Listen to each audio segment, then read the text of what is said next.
Ағайынның тойы. Мақсаттың баласы қыз алып келіп түнде, деп бастады таңғы шай үстінде қыжым кемпір шалына қарап. Өздері өлдеп айлап әрең күн көріп жүргенде тойды қалай бермекші екен? Не малы жоқ, не қомақты қаржысы жоқ. Мына ұшынып тұрған заманда той беруде оңай емес ау. Баяғыдай емес, дастарханның әр жеріне тар талқанмен қант секерді шашып тастап, шай тарта беретін. Қазір дастарханның тағамынан майысып тұрғанда жұрттың көңілінен шығалсаң олжа. Осы күні еркегің бір, қатынның бір барған жерінің дастарханын сынап, жеген тамағын айтатын болған. Әйтеуір әкелген қыз гәнішкен жақтық екен, ол жақ қалың мол сұрамайды деп естіп едім, деп бір қайыртты сөзін жалғады. Мақсатыңды әлі жар емес. Қашан көрсең арақ сұрап тіленіп жүреді, жасы 50-ден асты. Қызы тұрмыста біреудің дардай құдасы деген аты бар. Ал ол болса екі адамның басы қосылған жерде аузы былшырап мас болып жүреді. Сідік шікір. Балдарға жаман үлгі көрсетіп, тойды қалай берер екен? Көрейік. Қызның да тауып барған жері ортан қол біреу. Құрдасы тойды көтереді деп айту қиын-ау деп ұзаққа кеткелі жатыр еді. Шомақ шал: «Әй, сен не? Таң атпай тантып отырсың. Ұл отыр, келін отыр. Сен болсаң, аузың жалп-жалп етіп өсік айтып отырсың. Менің ағайыным туралы сен солай деп отырсаң, басқа жұрт не демейді? Өй, миғыла, алышып кеттің бе? Сені тыңдап отырған мына бала мен келін не тәрбие алады? Өйтіп біреудің абыройын төкпе. Оттай берме, шайыңды іште, сандығыңды сақтаулы мата жаулығыңды дайында. О заманда бұл заман құда той көтереді деген не сөз? Құда құдалығын біліп, басым жүп, батасын беріп, төрде отырады, көңілінен шыққанын жаздырады. Сен бала, деп олына қарап, ана қоңыр ісекті дайында. Той болатын болса сол сорлының кеңеске сойыр қойы да жоқ қой деп, шайдың батасын қайырғалы жатқан еді олы. Баба, қоңыр ісек дым көп деп емес пе? Ол тайыншадай ғой. Ол ағайын бергеннің қадірін білер ме екен өзі деп күмілжіді. Өзінше кісі боп қалғанын көрсетпек болған Шомақ шал аулына едірeye қарап: «Ал, онда берме. Сол малыңды ағайыныңа, дұрыс.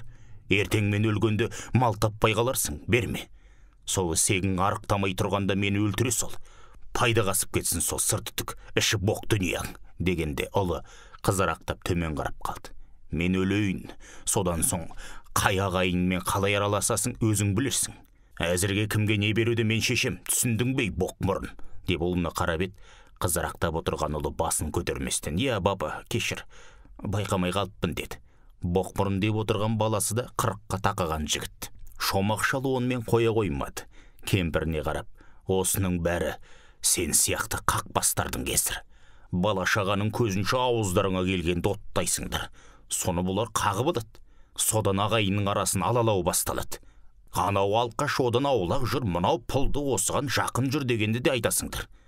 Сендерге айтам, ағайын ала болмайды. Ағайынның бәрі бір түсті. Ағайын қайғыда да қуанышта да ағайын.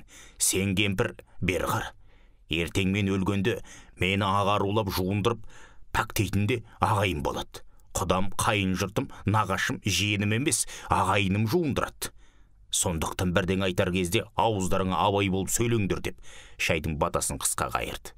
Сол шыққаннан екі көше бұлай тұратын ағайыны Мақсаттың үйіне келді. Келсе азынаулақ адам жиналып қалыпты. Келгендер де тек ұят болмасын деген есеппен кетіп қалуға сылтау таппай тұрған сыңайлы. Бас салбырап, ассалаумағалейкумды кібіртіктей айтып Мақсат келді қасына. Өзінше оны мұны шаруамен сүрініп қабынып жүрген Мақсаттың әйелі көрінді. Бұны көріп қалып, сәлем ету рәсімін жасап, бір қапталға қарап күлімсірей: «Ағеке, аяқ асты қуанып қалып жатырмыз. Мына жүгірмек түнде келін әкеліп тұр. Содан қыздар жүгіріп, құда жекжат жүгіріп келіп, қапылып жатырмыз», деді. «Уағалейкум ассалам. Оң болсын талаптарың. Балалар бақытты болсын. Келін айналайын бақытты бол, өркенің өссін, ұзағынан сүйіндірсін. Келген бала құтты келін болғай», деп бастырмалатып барып сөзін үзді. Мақсаттың әйелі: «Әумин аға, айтқаныңыз келсін», деп жылыстап кетті. Шомақ ақсақал Мақсатқа: «Ал, не айтасың? Не істемексің? Той қалай болады? Мына ағайын не дейді?» деп сынай қарады. Ағайындар әлі келіп үлгеріп жатқан жоқ. Түнде әйел мен қыздардың айтқаны тойханаға меню дейме сондайын бермек. бет ашарында сонда берсе бір құтылады екенбіз, сол дұрыс болатын шығар. Оның үстіне Ганюшкиндік құдалар тойға түсеміз депті. Ол жақта құдалық қалың мал киіт дегенді көп қолдай көрмейді екен, неше адам болса да тойға келеді екен деді, шашыраңқы сөзбен үзіп жұлып. Дұрыс. Не болса да балаңның саған қарағанда басы жасайды екен, әйтеуір қалың мал жағынан жеңілдеткен екен. Енді мен тыңда. Біріншіден, сен арақ дегенді аузың алушы болма. Ең болмаса, мына тойыңды абыроймен атқарып, келген жаңа құдаларды риза қылып аттандырайық. Тойханада бет ашат дегенді айтпа. Әке шешеңнің аруағы бар, келінің бетін үйде аш. Мал сойып қан шығар, кеңес жасаймыз. Ақшаңды білмеймін, кеңеске сойыр малды қазір біздің бала келеді. Келінің аяғының астына төсейтін ақ терін де табармыз. Дастарханыңа қоятын тағамға ақшаны ағайын бүгіннен бастап әкеледі. Өзім тапсырып қоям деп. Анандай жерде төбе көрсетуге келген 4-5 ағайынды шақырып алды. Ассалаумағалейкумге салып олар да қасына үйіріле қалды. Амансыңдар ма? Үй іші бала шағаларың аман ба? Той құтты болсын баршамызға да. Немене? Ана жерде қашатын киік құсап едірейіп тұрсыңдар. Төбе көрсеттік болды деп сызып кетейін деп тұрсыңдар қоя. Солай ма? Мақсаттың емес, байшы кештеу, бастық сымақ біреу болғанда бәрін басқаша жасайсыңдар ғой, солай ма? Деп қатқылда үн қатты. Қасында тұрғандар әр жерден, қой жоқ олай емес, біз Мәкеңмен сөйлесіп алсын дедік деп жамырай жөнелді. Жә болды, бөрідей шуламай тұра тұрыңдар. Айтпасаңдар да сыңайларыңды сезіп тұрмын. Енді бұлай болсын. Сағат 2-ге осы үйде кеңес болады. Соған бейнеудегі ағайын түгел келетін болсын. Телефонмен хабарлаң. Ағайын жаздыратын ақшасын бүгін әкелсін. Бұлар да бар қаржысының жобасын біліп отырсын. Соған қарай тойдың шама шарқын шақтар. Сосын мына жерге көліктеріңді қойыңдар. Анау шаруаға көлік керек. Келіні барлар келіндеріңді болмаса әйелдеріңді осында қызметке келіңдер. Алқаш болсын, басқа болсын, абыройда, жаманатта ағайынға келеді. Сондықтан мақсат арақ ішеді екен деп, бір шетте әйтеуір келдімге салу болмасын. Бар ағайынға жеткізіңдер осы сөзімді. Мен айтып жатыр деңдер. Тойды қалай өткіземіз, қашан өткіземіз, оны кеңесте шешерміз. Үйінде ақ тоқты малы барың бірден айтып әкеле беріңдер. Қазір үйде бос жатқан балаларыңды осында жеткізіп, кеңестің малын сойыңда қазанын жүргізіп беріңдер. Бұл мақсат менің де тумам емес. Ағайындығы дәл сендердей. Бірақ осы тұрғандарың бір мерекемде мақсат қазанымды қайнатпат дейтіндер бар ма? Жоқ. Бұл сорлы, арақ ішсе де кез келген ағайынның мерекесінде алатаңнан қызмет жасап жүреді. Соңында өздерің арақ беріп мас қыласыңдар. Сөйте тұра оны алқаш көріп, бойларыңды сырт ұстағыларың келеді. Ағайынның кез келген мерекесінің бас қасапшысы кім? Осы мақсат. Араларыңда қой сой алмайтын сойуға жиіркенетіндерің бар да рас. Ал бұл сорлы ондайды білмейді. Бәріңе бірдей қызмет қылады. Осы тұрған бесеуің бір қойды әурелеп жарты күн жүресіңдер, ал бұл болса арақ ішсе де бір өгізді бір сағатта жайғап береді. Былтырғы пандемияда өлген ағайынның барлығының да сүйегіне осы кіріп жуындырды. Сондықтан бар ағайынға айт. Енді босқа тұрмай менің айтқанымды ағайынға жеткізіңдер. Мақсаттың тойының қызметінен қашқақтағандары менімен амандасам деп ойламасын. Менің де байлығым тасып бара жатқаны шамалы, бірақ мен Мақсаттың әкесін көрдім. Өте керемет жан болатын. Ағайын бұлай тұрсын, жолда қалған талай ұлттың шопырын үйіне әкеліп тамақтандырып жүретін. Ағайынның шаруасы десе қолқасын жұлып беретін. Қазақ не үшін әкең өлсе де әкеңнің көзін көрген өлмесін деп кетті. Ағайынның арасы алыстамасын деп айтты. Соны біле тұра, мен бүгін сырт ағайын бола алмаймын. Соны ұғыңдар деп тоқтады. Әзірше осы шешімге тоқталған 4-5 ағайын жан-жаққа бөлінді де бірден телефондарына жармасты. Шомақ іштен шыққан құдалармен амандасып, хал-ахуал сұрасып тұрғанда Мақсаттың әйелі шығып, «Ағеке, шай бар іште», жаңалап демдеп қойды. Құдаларды ертіп ішке кіріп, «Шай ішіңіздер» деп ізет білдірді. «Рахмет қарағым, бұйырған шай қашпас. Шаруаларды бір ыңғай қылайық, сосын да үлгереміз. Маған алаң болма, жұмысыңды істей бер» деп ризашылығын берді де Мақсаттың ауласын аралай бастады. Күз деген аты болмаса, қазан айының ортасы болса да табиғат тамылжып, жанға жайлы болып тұр. Жалпы биыл көктемде жаңбыр көп болды ма, әлде шынымен Байқоңырдан орыстың ракетасы ұшпағаннан ба, шаңды дауыл сирексіді. Мақсаттың ауласында қаз-қатар ретімен егілген жеміс ағаштары әдемі болып көрінеді екен. Суға қанық па әлде, табиғаттан ба, жапырақтар өңін жоғалтпапты. Алқаш десекті қолы шебер-ау, жарты мидың деп езуіне келіп қалған ризалық күлкіні жинап алды. Осы кезде жаста болса, ағайының ұйытқысы болып жүрген Қанағат жетті. Қанағат 50-ден асқан кәсіпкер пысық жігіт, жоқтан бар жасап, өзін-өзі жасаған жігіттердің біреуі. Соңғы кезде ағайының той мерекесін үйіріп алып кетіп жүр. Сол Қанағат келді. Ассалаумағалейкум аға, күйлі қуатты барсың ба? Жақсысың ба аға? Деп жарқылдай амандасты. Қанағатжан, келдің бе? Шүкір, аманшылық. 80-ге жасымыз келген соң ештеңеге көңіліміз толмай бір нәрсе айтқан боламыз. Онымыз ұрысқанда естілеме білмей біреулер жаман көзімен қарайды деп кеңкілдей күлді. Ой аға, 80-ге келсең де әлі де бір-екі кемпірді қартайтар жағдайың бар ғой. Ал аға, ағайынның тойы құтты болсын. Басын бастап та жіберді деп естідім. Нәтижесі де көріне бастады әне деп. Аудаға әзілдесіп, жағаласып кіріп келе жатқан жас үйленген бір-екі жұпты көрсетті. Бұлар жаңағы 4-5 ағайынның тапсырумен келіп жатқан бала келіндер еді. Келіндер жағы жарасымды қазақы нақышпен киінсе де, қызметке жүріп тұруларына кедергі болмастай киімдерін кие келген екен. Жас жігіттер жағы ассалаумағалейкум ата, ассалаумағалейкум аға деп, бұл екеуіне жамырай амандасып, соңындағы келіндер сәлемдерін салып, ішке қарай өтіп кетті. Уағалейкум ассалам, амансыңдар ма? Ал тойларың оңынан болғай, балаларым. Той сендердікі, ағайынға аянбай қызмет қыл. Соңында тойханада билеп көңіл көтересіңдер. Дұрыс, қызметке сай мына үкіметтің киімін киіп келгендерің дұрыс болған.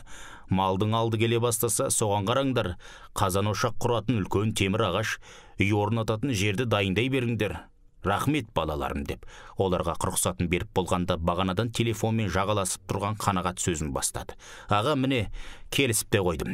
Тойға тігетін үлкен үйді, өзіміздің қазан табақтарды ошақ титанымен қазір әкеледі. 140 мыңға бір жерде өгізші бар екен, тойға сойға жарайтын семіз екен. Есі 160 деп отырған жерінен түсіртіп отырым. Ертең таңертең жігіттер алып келеді. Қазір ағайын жиналса, түскен ақшадан жартылай болса да төлемесек, айырылып қаламыз деп бір тоқтады. Қанағат, қалған шаруаны өзің реттей берерсің. Істің жөнін білесің ғой. Бастысы, ағайын түгел жиналсын, абырой бәрімізге ортақ деп, нығыздан қырап айтты. Аға, оған сөз бар ма? Реттеріміз. Ысқыртып жұмсап, шыңғыртып боқтап жұмсаймын ғой.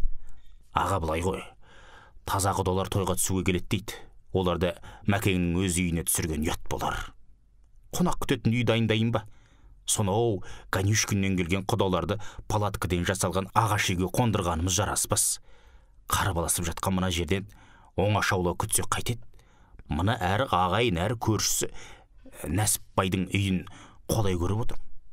Үйде кең, жинақы, таза салынған, бір жағынан той болып жатқан үйге жақын, сол жағын Нәсіпбайға ептеп айтып көріп ем, қарсы болмады. Қарсы болмақ бұлай тұрсын, қонағасы малды өзім шығарам деп отыр.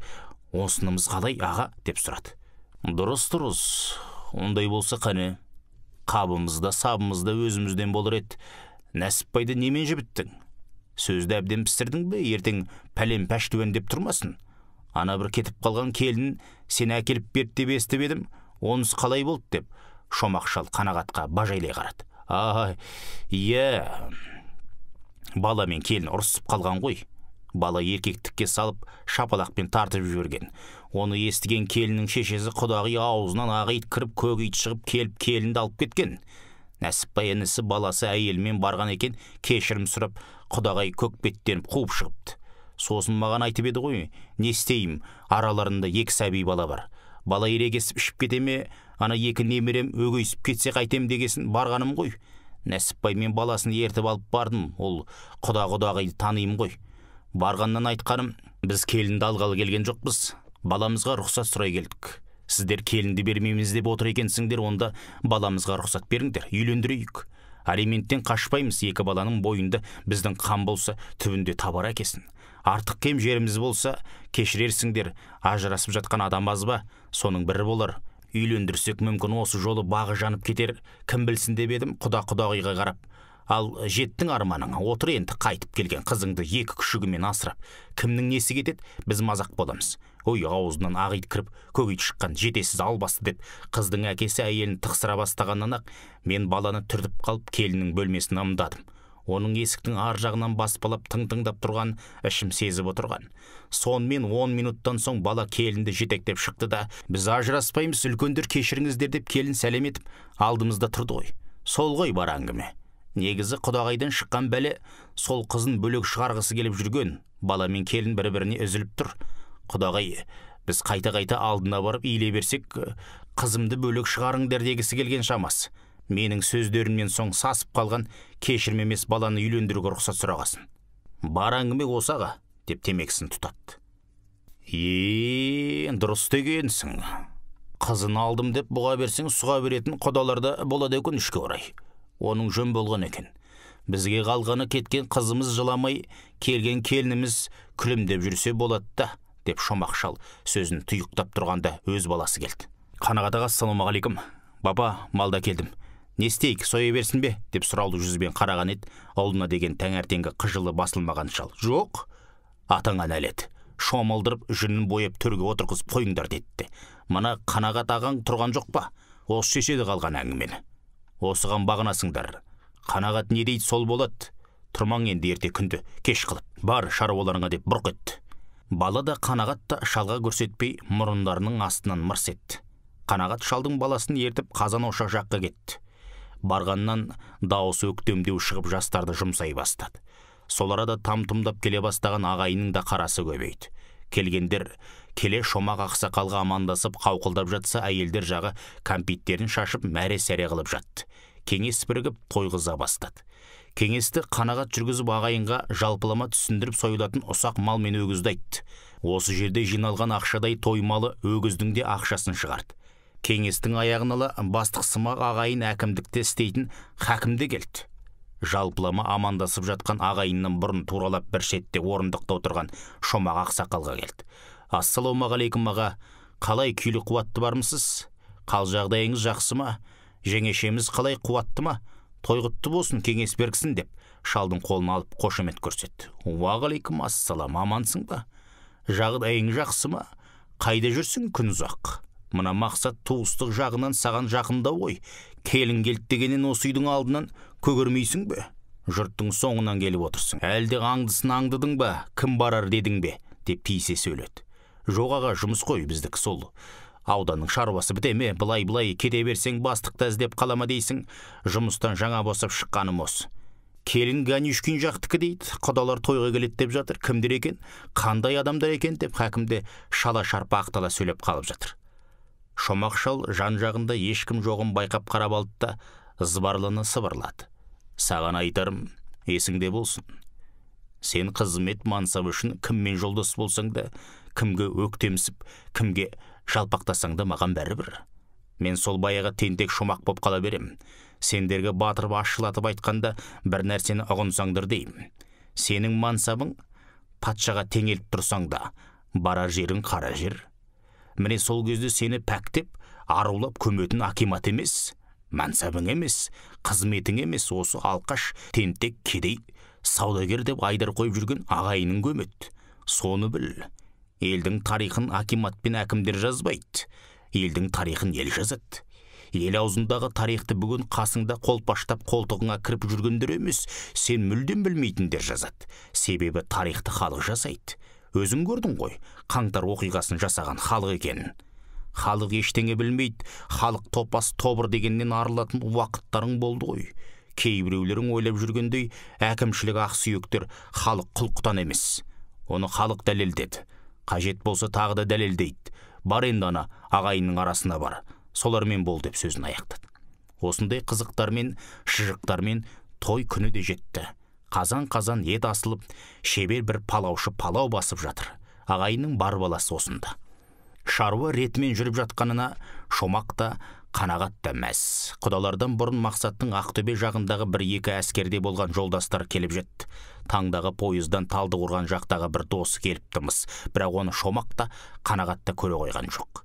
Келін келгелі Мақсат арақ ішкен жоқ. Көзі жасаурап қайта-қайта Шомақ шалға: "Аға рахмет, алда разы болсын, қызметіңізді өлілгенше ұмытпайым" деп Қанағат екеуінің қолын келіп кезек-кезек қысып кетеді.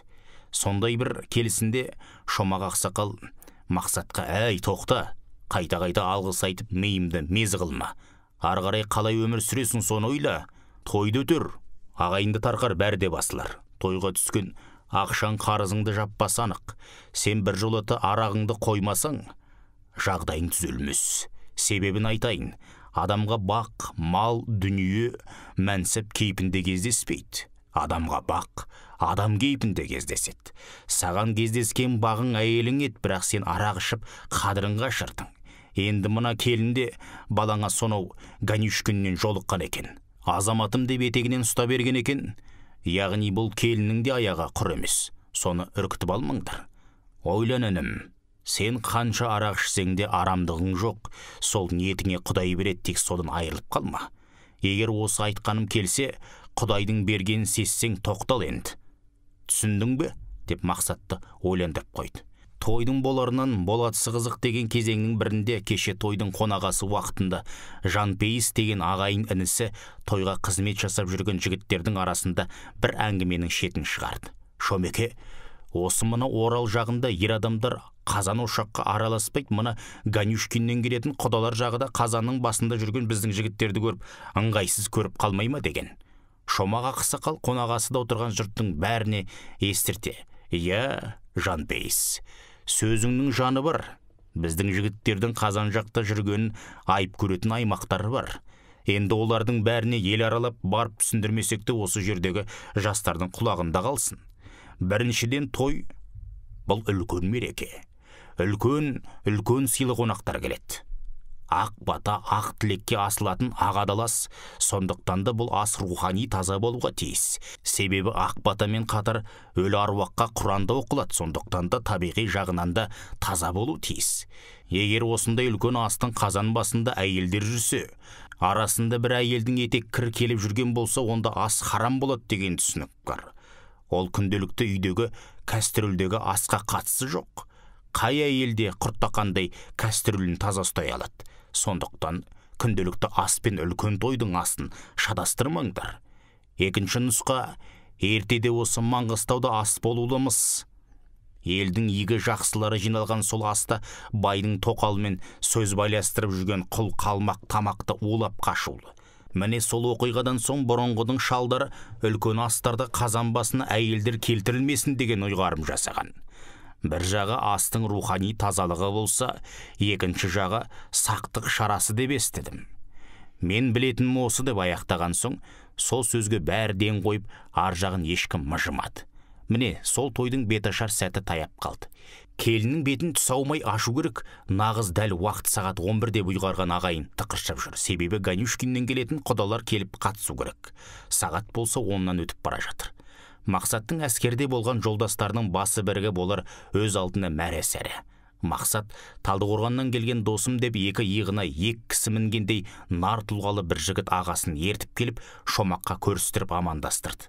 Шөмекең қатарлас ағалардың бір сыпырасы қазақы жадағай мен шапан киіп жүр.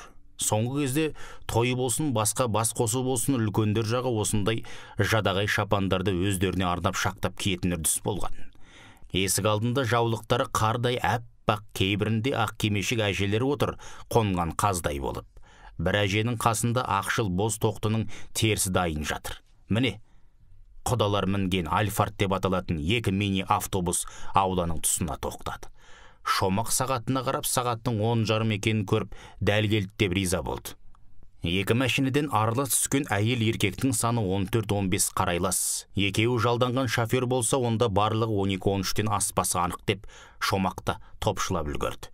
Келген құдалардың барлығы бір үлкен ер кісінің алдына топталды. Анашал құда ауылдың Шомағы болды ғой деп жұртты ду күлдірді бір жиен. Осы бір зілсіз әзіл қарсы алушылардың жүрек лүпілін басып сабырсыздығын жойып тастады. Расымен де сол шал бастап қалғандары соңынан еріп аулаға қарай беттеді. Бұл ауылдың Шөмекең бастаған үлкен қарттар қарсы шығып, ассалаумағалейкумге салып көрсе бастады. Ақ жаулықты әжелер шашу шашып, хош келдіңіздерін айтып жатыр. Құдаларды аққа шақырып, кеселерге құйылған шұбатқа шақырылды. Кәдімгі құдалықтан айырмасы жоқ. Құдалар ақтан ауыз тиіп болып, бата жасамастан бұрын жаңаға үлкен шалы сөз алды.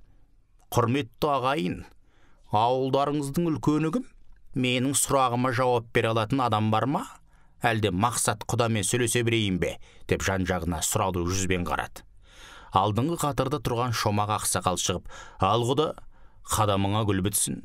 Осы ауданның болмаса да осында тұрған ағайының үлкені мен сияқтымын.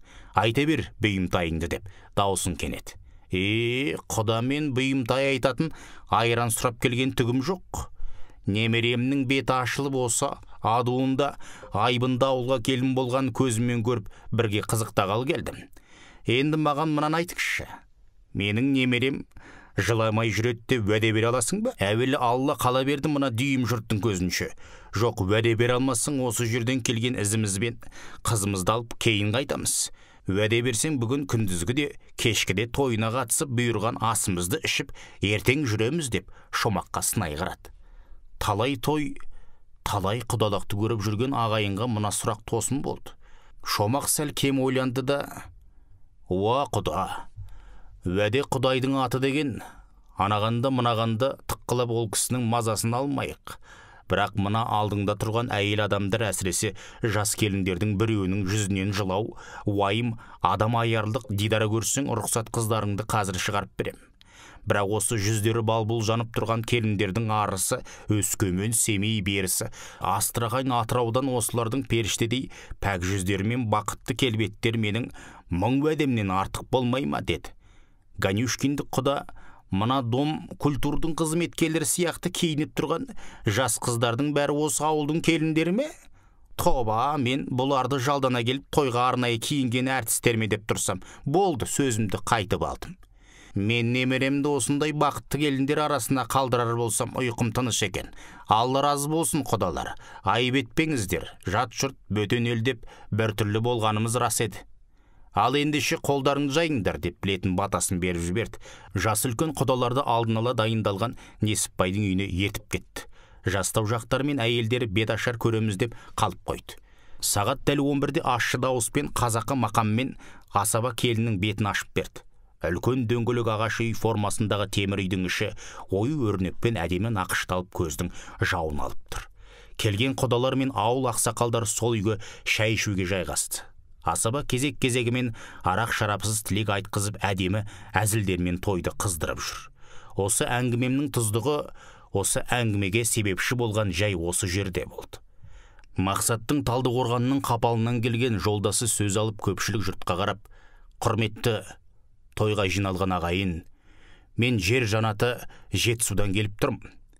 Мына Мақсат бауырым келін алып жатыр дегенді, мына ақтөбелік жолдастардан естіп, жеделдетіп жеткенім. Мақсат менің жай әскерде болған жолдасым ғана емес. Мақсат менің қандас бауырым. Мен әскерде жүргенде құрылыстан құлап ауыр жарақаттандым. Көп қан жоғалттым. Сонда бүкіл полктан тек осы Мақсаттың қаны маған дәлме-дәл келді. Мен есімнен танып жатқанда дәрігерлер тек осы Мақсаттың қанын құя берген екен. Сондықтан Мақсат менің туысқан бауырым. Менің қазір еңгезердей болып тұрғаным, жетіліп, жетісіп фирма директоры болып отырғаным, ұл қыз өсіріп, келін алып, немере сүйгенім осы Мақсаттың арқасы. Мақсаттың мына қуанышына қандай шашу шашсам да аз, өйткені Мақсат маған өмір сыйлады.